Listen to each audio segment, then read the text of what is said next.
And I'm curious, why in the name of common sense are we being so fussy about having the decisions in the People's House and the People's Senate decided on the basis of a simple majority, 51 votes?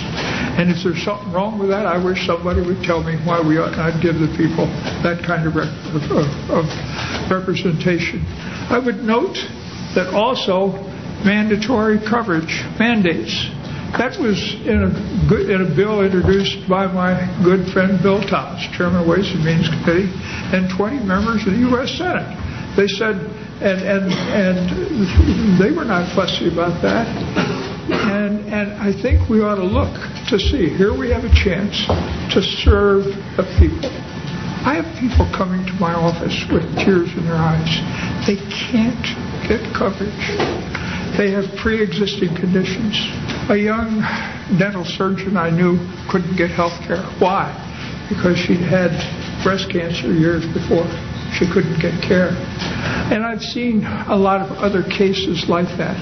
People who would have drive-through pregnancies or drive-through mastectomies and all manner of high-handed abuse by the insurance companies. I'm always surprised when I can find somebody that's defending the insurance companies after the things that they do to the ordinary people in this country.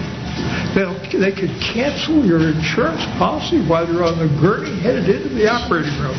If somebody would explain that to me, I would be deeply grateful. But the fact of the matter is, we have a chance to do something that Dan Webster one time observed. I thought it was a very useful thing that he said, and I think we ought to say it. He said, "Let us see whether we also, in our day and generation, may not perform something worthy to be remembered." It's on, Madam Speaker, as you well know. It's on the wall of the House of Representatives. It's there for us in the House, and my colleagues in the Senate will know it. Those of you who I see again and serve with us will recognize that as something. We have before us a hideous challenge. The last perfect legislation that was presented to mankind was delivered to the Israelis at the base of Mount Sinai. It was on stone tablets written in the fingers of God. Nothing like that has been presented to mankind since. What we're going to do is not perfect, but it's sure to make it better, and it's going to ease a huge amount of pain and suffering at a cost which we can afford, which has been costed out by the Office of Management and Budget and the Congressional Budget Office, saying it's budget neutral. It in fact reduces the budget. I beg you, my friends, let us go forward on this great task. Thank you, John. Thank you, Mr. President. Speaker Pelosi wants to say a brief word. John, do you want to say anything in closing? And then I will wrap up. Nancy.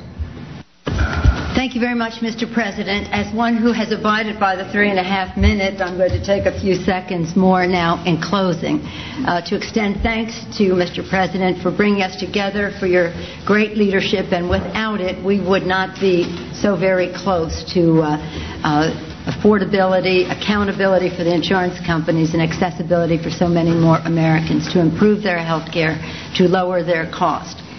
Mr. President, I hearken back to that meeting a year ago. At that time, Senator Grassley questioned you about the public option.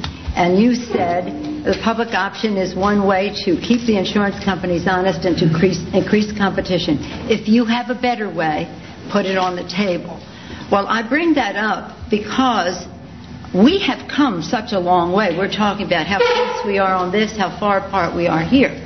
But as a representative of the House of Representatives, I want you to know that we were there that day in support of a public option which would save $120 billion, keep the insurance companies honest, and increase competition. We've come a long way to agreeing to a Republican idea, the exchanges. Senator Enzi has been a leader in that. Senator Snowe, along with Senator Durbin, had legislation to that effect, a bipartisan, because the insurance companies opposed the public option. They couldn't take the competition. We have in our bill market-oriented, encouraging to the private sector initiatives. I think the insurance industry, left to its own devices, has behaved shamefully, and we must act on behalf of the American people. We have lived on their playing field all this time. It's time for the insurance companies to exist on the playing field of the American people.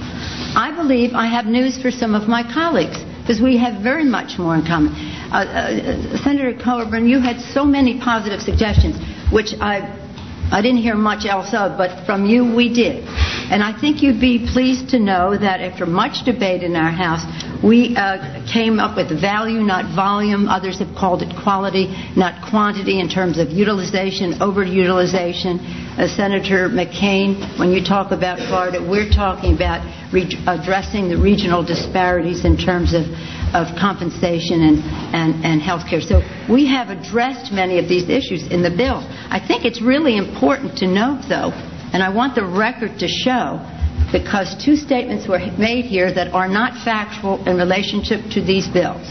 My colleague, Mr. Leader Boehner, the law of the land is there is no public funding of abortion, and there is no public funding of abortion in these bills, and I don't want our listeners or viewers to get the wrong impression from what you said. Mr. Camp, you said that the Medicare cuts in this bill cut benefits for seniors. They do not. They do not. So I want the record to show, just in those two cases, where we may have differences of opinion and of approach and evaluation of the value of different things, but certain things are facts about our bills that I cannot let the opposite view stand when they are stated. Yes, it's hard to do this. Misrepresentation campaign that is going on about these bills, it's a wonder anybody would support them, as Mr. Waxman said. But the fact is, as the President said, many of these provisions on their own are largely supported by the American people. So this will take courage to do.